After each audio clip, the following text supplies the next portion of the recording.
Mesdames et messieurs, bonsoir et voici Mise au point, votre magazine sociopolitique dans une nouvelle livraison. Mise au point qui va parler aujourd'hui exclusivement de la province du Lualaba. Vous le savez, cette province issue du démembrement de la province du Katanga, de l'ex-Katanga, et qui fait parler d'elle aujourd'hui en termes de développement avec des actions de grande envergure engagées par le gouverneur Richard Muyej. Mais aujourd'hui, est-ce que cette province est toujours dans cet élan de développement? Aujourd'hui, on parle également d'une crise au sein de cette province. Est-ce que cette crise-là n'affecte-t-elle pas le développement tant déclenché ou entaché par le gouverneur Richard Muyej? En tout cas, nous parlons de toutes ces provinces, surtout de toutes ces réalisations, avec un invité sur ce plateau. Il s'appelle Aimé Tamboué. Il est l'un des communicateurs de cette province et donc un proche collaborateur du gouverneur Richard Muyej. Bonsoir Aimé. Bonsoir messieurs les journalistes. Très heureux de vous avoir sur ce plateau de Mise au point. Je vous en remercie messieurs. Alors, comme je l'ai annoncé, tantôt on va parler de la province du Lualaba. Et d'abord, quel était l'état de cette province avant l'avènement de Richard Muyej? Nous savons que c'est une province minière, mais dans quel état était-elle avant l'avènement du gouverneur Richard Muyej? D'accord, merci beaucoup pour votre question et surtout pour votre invitation. Les Lualaba. Cette province connue aujourd'hui pour son développement spectaculaire en un temps record bien sûr. Avant l'arrivée du gouverneur Richard Muyej Manguez-Mans, cette province était en piteux état. Vous savez, le Lualaba est considéré comme capitale mondiale du cobalt. Il y a beaucoup de... Oui, une province minière, mais qui se retrouve en piteux état, comme vous dites. Écoutez, est-ce que ces richesses-là profitaient à la province avant l'arrivée du gouverneur Richard Muyej Manguez-Mans? Je dis non.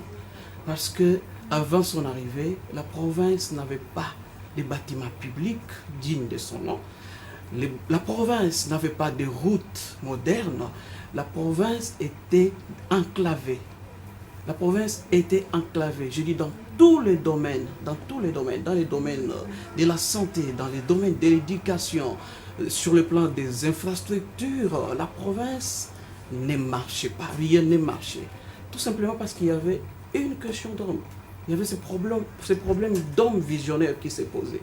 Et lorsque le gouverneur Muyej Manguez-Mans est arrivé, avec sa vision... En 2015. En 2015, tout le monde a commencé à sentir le décollage de cette province et c'est pourquoi aujourd'hui tout le monde part. Alors, quelle est la stratégie? En fait, là on va parler de son avènement. Richard Muyej arrive à la tête de la province en tant que responsable, commissaire spécial d'abord.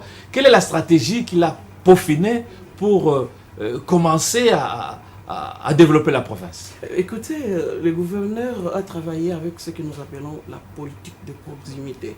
Vous savez, lorsque vous trouvez une nouvelle province qui présente plusieurs besoins et qui n'a jamais décollé et qui doit décoller, le travail consistait, fait en amont en fait, il fallait évaluer tous les besoins de la province. Et vous savez, ces besoins varient selon qu'on est dans telle ou telle autre partie de la province. La province du Lualaba, c'est 5 territoires. Et chaque territoire a ce besoin. Et le gouverneur a associé toutes les forces vives de la province. Et ensemble, ils ont évalué le besoin de la province. Et c'est sur base, à l'issue de ce travail, qu'un plan triennal a été mis en place. Ce plan triennal qui a permis à la province de décoller. Un mot sur le plan triennal, justement, qui était... Il avait des objectifs. Oui. Il avait des objectifs. Le premier objectif, il fallait améliorer de façon notable les conditions de vie de la population du Lualaba. Il était injuste qu'une province riche comme le Lualaba soit dans une situation où ses richesses ne profitent pas à la population. Il était injuste. Et le deuxième objectif de ce plan quinquennal, il fallait... Le plan triennal. Du plan triennal, bien sûr, il fallait placer le Lualaba, faire du Lualaba une province locomotive qui contribue réellement au développement du pays. Au développement du pays parce que c'est le poumon économique, le Lualaba. Alors, il y avait du désordre dans le secteur minier, dans beaucoup de domaines. Il fallait mettre de l'ordre et faire canaliser les recettes de l'État vers le trésor public pour que ces richesses contribuent, ces recettes contribuent au développement de la province. Et ça, c'est des objectifs.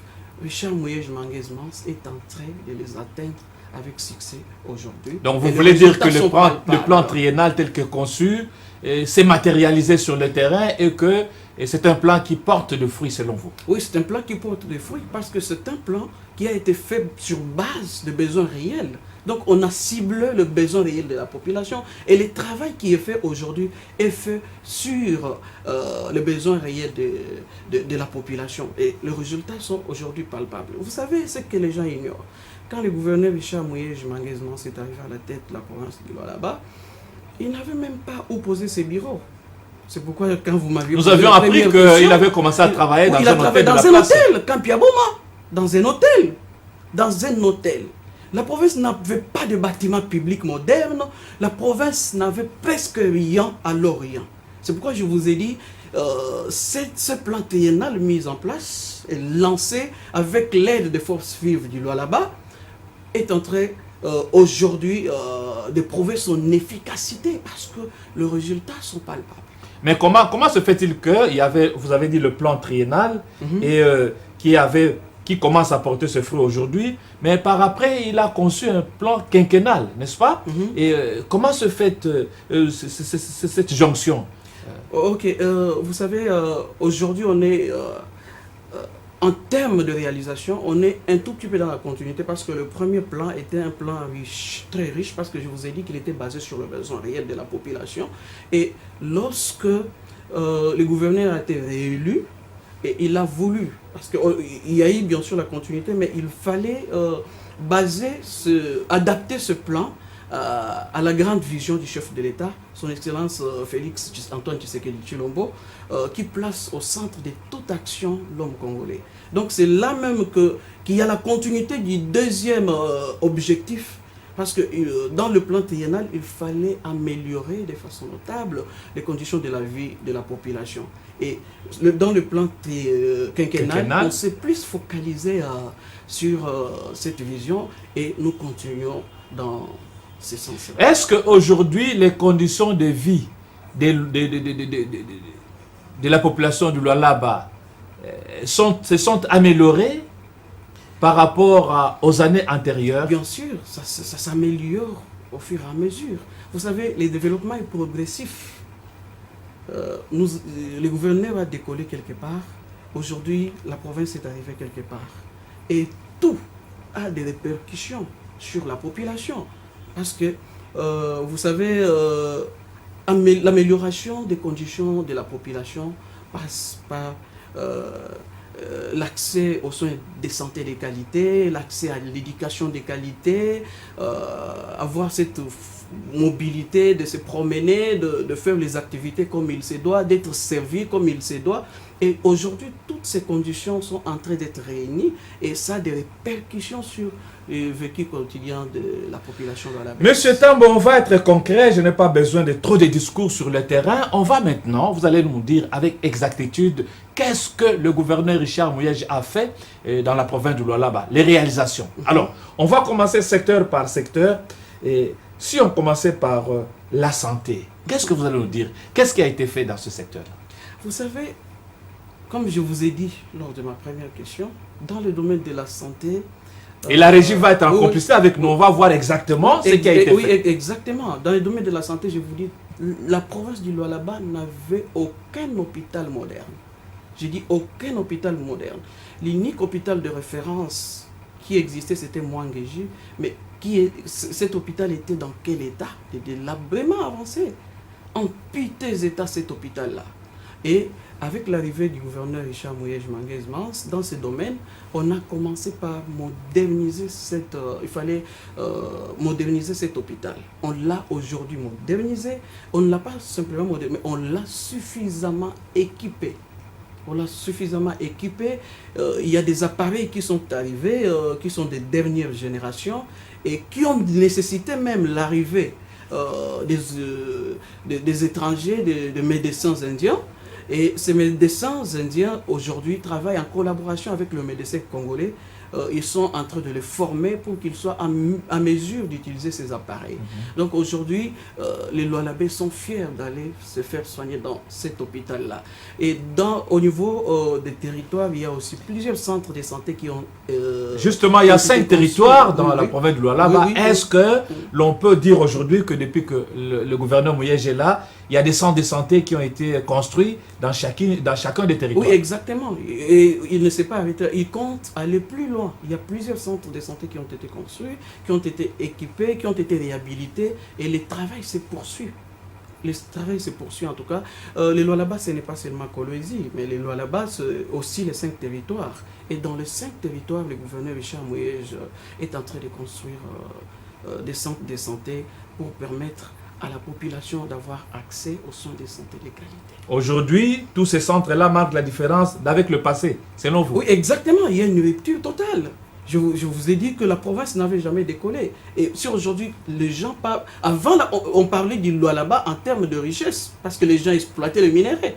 Mais aujourd'hui, quand on parle du Lualaba, on voit les développements. Oui, nous sommes dans le secteur de la santé. Est-ce que l'on peut dire aujourd'hui que le Lualaba, sur le plan sanitaire, vaut plus que beaucoup d'autres provinces démembrées de l'ex-Katanga? Je vais vous dire une chose. Avant, les Lualaba n'avaient comme centre d'intérêt Lubumbashi. Donc tout le monde allait à Lubumbashi, que ce soit pour se faire soigner, que ce soit pour, en tout cas pour des raisons économiques. Tout le monde allait vers Lubumbashi. Mais aujourd'hui, c'est l'inverse.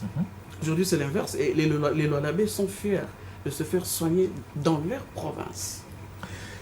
Parlons maintenant dans le secteur de l'éducation. Est-ce que les écoles sont construites, les universités, qu'est-ce qui se passe? Est-ce qu'il y a aussi un boom dans ce secteur-là? Oui, il y a un grand boom. Il y a un grand boom. Vous savez, dans le domaine de l'éducation, le gouverneur Richard Mouyej Manguez-Mans a fait un travail de titan, un grand travail. Un grand travail. Il y a plusieurs écoles, il y a plusieurs auditoires qui ont été construits, qui ont été réhabilités. Il y a le complexe scolaire Ewabora qui est aujourd'hui un bijou de la province. Un bijou de la province.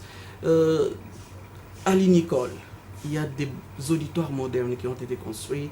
À l'ISTEM, à l'ISTA, il y a des auditoires modernes qui ont été construits. Quand vous allez à Muchacha, parce que je vous ai dit que Kolwezi n'est pas le Lualaba, à Muchacha, dans le territoire de Muchacha, il y a l'ISP Musumba qui vient de pousser et qui est ultra moderne. Aujourd'hui, un professeur peut être aux États-Unis et donner cours aux étudiants à Kolwezi ou dans les Lualaba, tout simplement parce que on n'a pas seulement construit, mais on a aussi équipé. Il y a des équipements des dernières générations qui permettent aujourd'hui, qui facilitent aujourd'hui la formation à distance.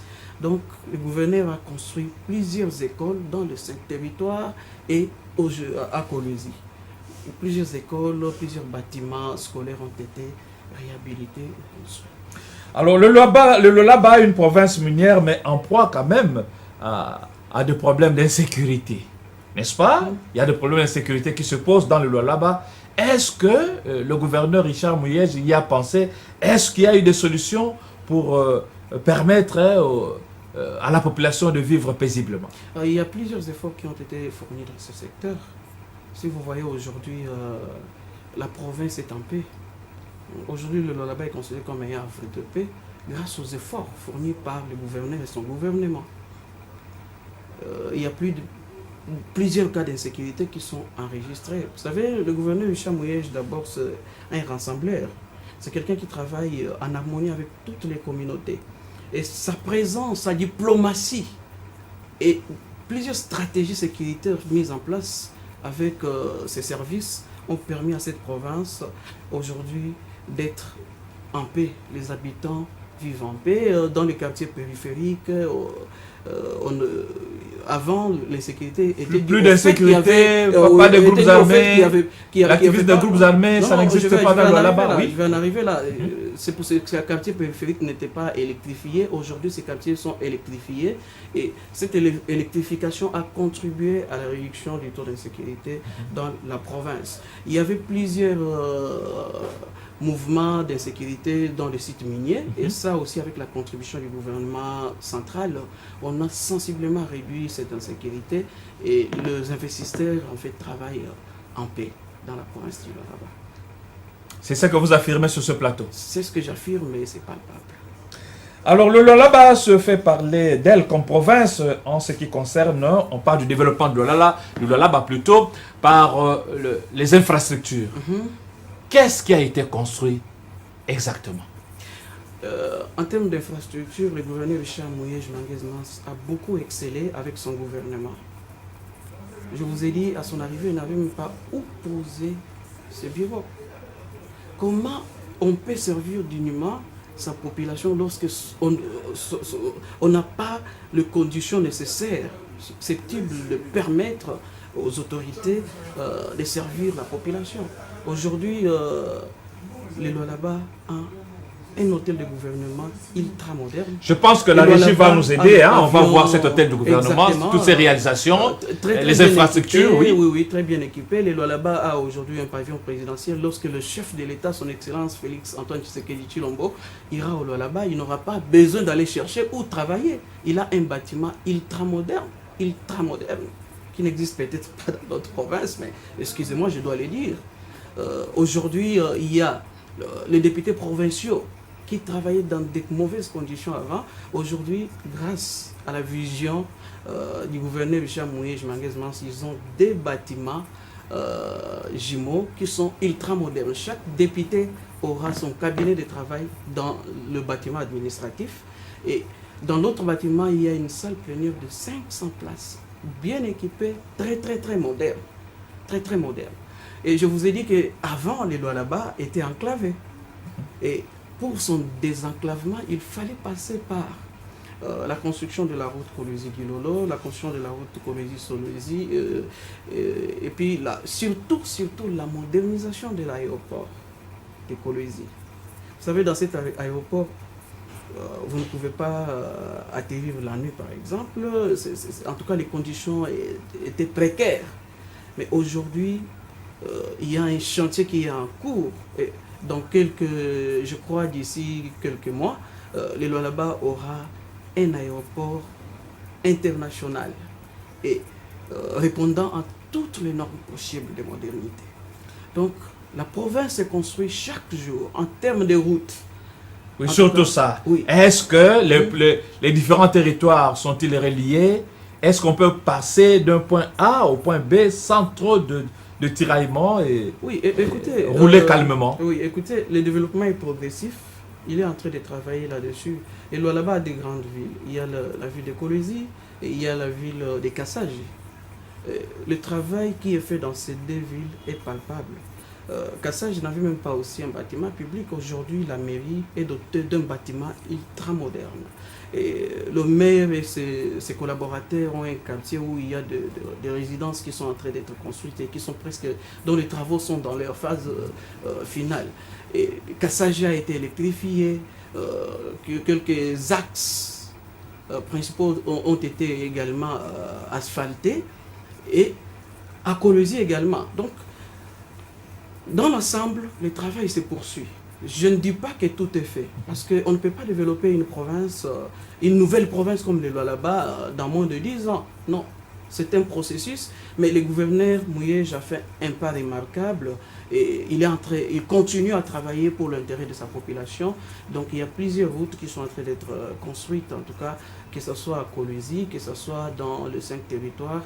Et ça va continuer, cet élan va continuer parce que la vision est là. Et je vous ai dit que le plan quinquennal car le Lualaba aujourd'hui est basé sur le besoin réel de la population et le travail est en train de se poursuivre sérieusement. C'est une province minière, toute l'économie est basée sur les mines, c'est un problème sérieux qui empêche le développement de la province. Le gouverneur Richard Mouyej Manguez est un visionnaire. Il avait déjà vu loin. Il avait déjà vu loin. On ne peut pas... Il a vu loin en faisant quoi? En favorisant le secteur minier. Non, non. Le secteur minier. Rien que le minerai, rien que le cobalt. Oui, oui. Écoutez, comme c'est la capitale mondiale du cobalt, rien que le cobalt. Qu'il a fait sur le plan économique. Parce que commençons d'abord par le secteur minier que vous venez d'évoquer tout à l'heure. C'est un secteur qui a enregistré plusieurs des autres. Mais qu'est-ce qu'il a fait quand il est arrivé? Avec l'accompagnement du gouvernement central, il a lancé le processus d'assainissement de ces secteurs. Il y avait beaucoup de désordres dans ces secteurs. Et le minerai était... il y avait beaucoup de dépôts clandestins.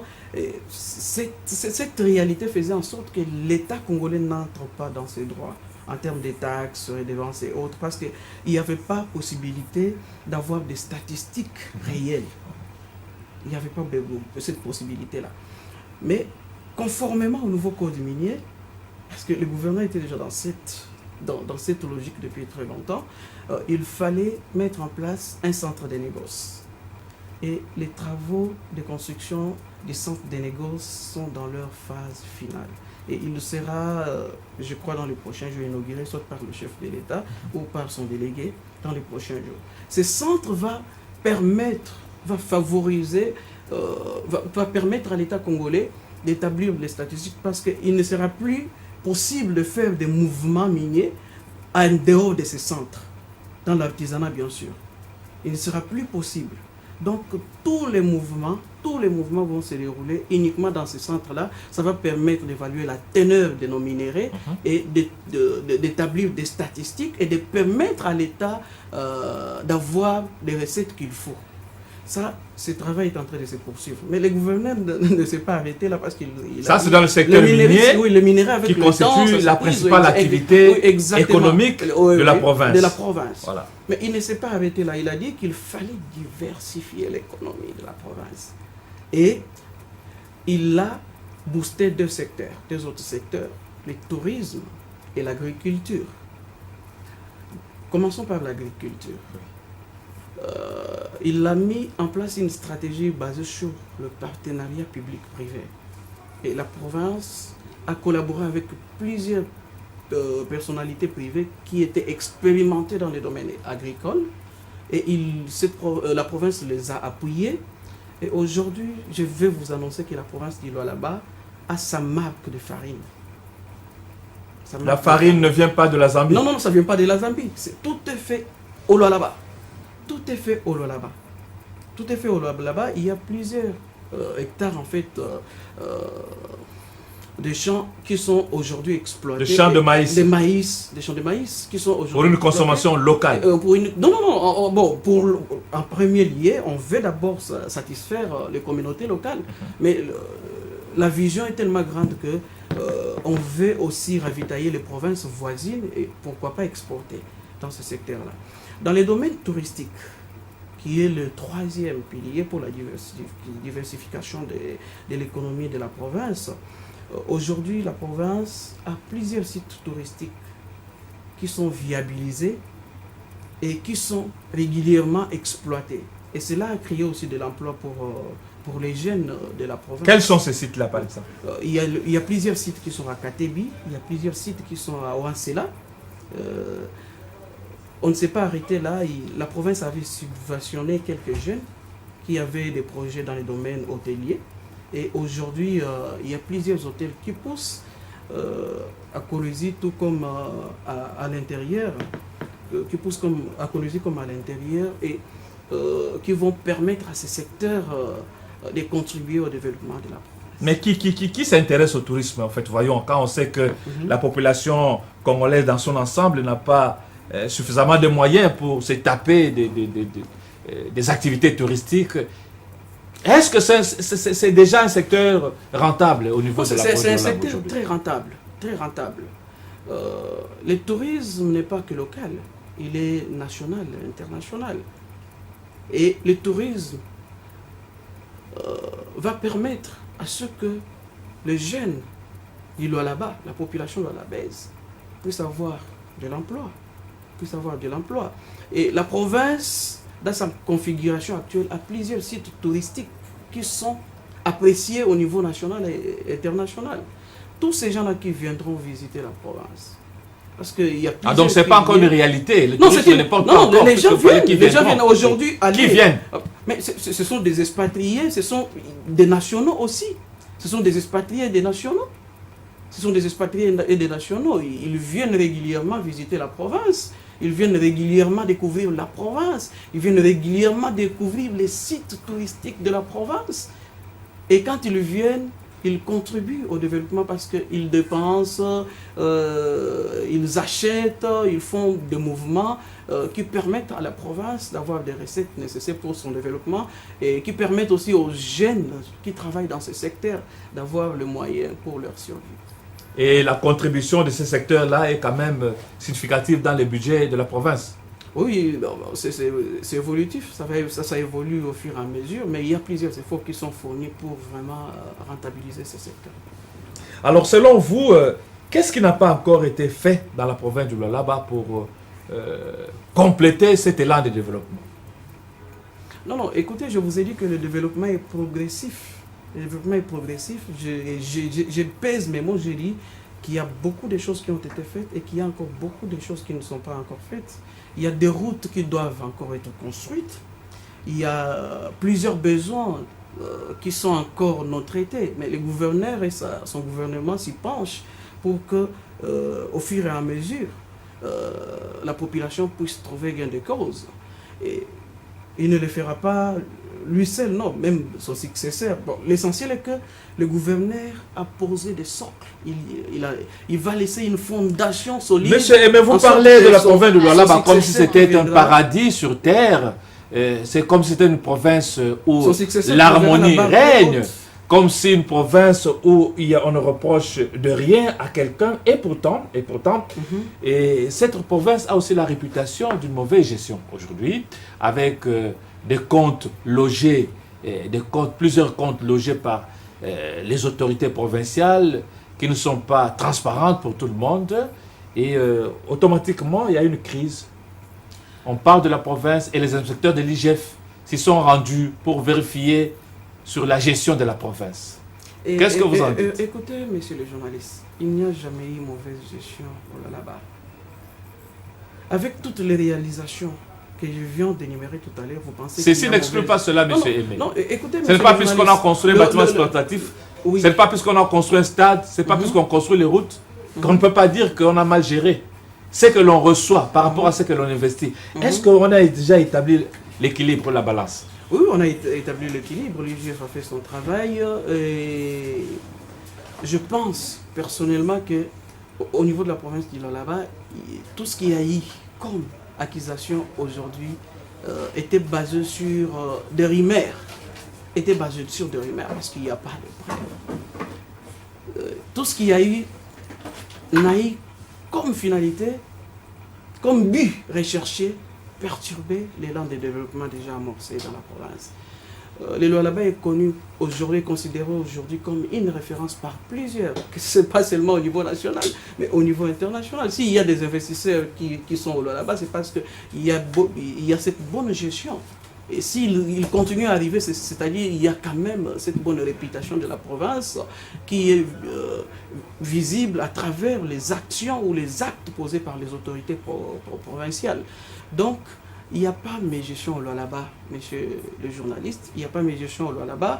La province continue son processus. Et ce bras de fer entre différentes autorités provinciales. Comptes fictifs, il n'y a jamais eu de comptes fictifs, et même l'IGF a martelé là-dessus, il n'y a jamais eu de... C'était des comptes créés pour assurer la traçabilité de recettes. Mais comment ces comptes-là peuvent être cachés? Pouvait être caché ça n'a jamais été caché. Ce sont des comptes... aux autres autorités provinciales. Ça n'a jamais été caché. Ça n'a jamais été caché. Ce sont des comptes officiels. Et une province ne peut pas avoir un seul compte, pardon. Non, ce sont des comptes officiels et ce sont des comptes qui doivent être connus de tous. Oui, c'est connu de tous. Même par le gouverneur adjoint ou c'est connu de tous. Ou l'adjoint du gouverneur. C'est connu de tous. Lorsque l'IGF est venu faire son travail, l'IGF a martelé là-dessus. L'IGF a dit qu'il n'existe pas un seul compte non officiel dans la province du Lualaba. Tous les comptes sont officiels et ça a été créé pour raison de traçabilité. Et l'IGF a donné raison à qui? Non, mais écoutez, on n'a pas besoin de savoir si l'IGF a donné raison à qui, mais les faits sont palpables et on ne discute pas devant les Vous êtes en train de banaliser sur ce plateau, monsieur Aimé, toutes les accusations portées contre le gouverneur Richard Mouyej par ses collaborateurs. Mais ce sont des fausses accusations. Il n'y a rien eu? Il n'y a rien eu. La province... Il n'y a pas de fumée sans feu, monsieur Aimé. La province se développe. C'est là. Il n'y a pas de fumée sans feu. C'est là qui s'agitent aujourd'hui, sont ceux-là qui sont contre le développement de la province. Ils travaillent pour Quel est celui là qui aujourd'hui peut être contre le développement de la province? Ils veulent déstabiliser moralement le visionnaire qui est le gouverneur Richard Mouyej. Ils veulent juste le déstabiliser. Ils veulent le décourager. Ils veulent perturber l'élan de développement amorcé. C'est ça. Ils militent pour leurs intérêts égoïstes. Ils ne militent pas pour l'intérêt de la province, pour l'intérêt de la population lualabaise. Le gouverneur Richard Mouyej est dans la vision du chef de l'État, son Excellence Félix Antoine Tshisekedi Tshilombo. Cette vision qui place au centre de toute action l'homme congolais, et le gouverneur est en train de travailler pour le bien-être de la population lualabaise. Il va rester imperturbable sur ce point et toutes ces accusations seront balayées par la force de la vérité.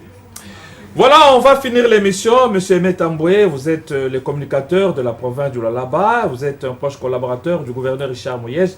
Alors, quel est le message que vous voulez adresser aujourd'hui à la population du Lualaba ou aux ressortissants qui sont ici à Kinshasa, qui sont ailleurs, éparpillés à travers le monde? Ils sont nombreux à vous suivre en tout cas ce soir. Je demande à mes compatriotes, le temps de la paix a sonné. Toutes ces tractations ne profiteront à personne. Au contraire, c'est le développement de notre province que nous allons perturber.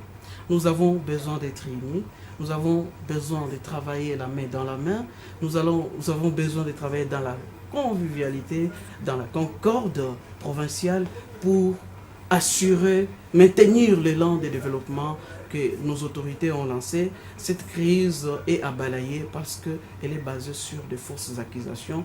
Revenons à l'essentiel, travaillons pour l'intérêt de notre province. Voilà, mesdames, messieurs, c'est par là que nous bouclons cette livraison de mise au point. Nous recevions, je l'ai dit, M. Aimé Tamboué qui a parlé donc de l'élan de développement tel que enclenché par le gouverneur Richard Mouyej dans la province de Lualaba. En tout cas, si vous avez aimé, n'hésitez pas de nous contacter au 09 98 170 672. Et si vous avez des propositions, si vous voulez aussi vous retrouver sur ce plateau, en tout cas, le numéro est là, les contacts sont là. N'hésitez pas. Quant à moi, je vous dis au revoir et je vous retrouve dans exactement une semaine.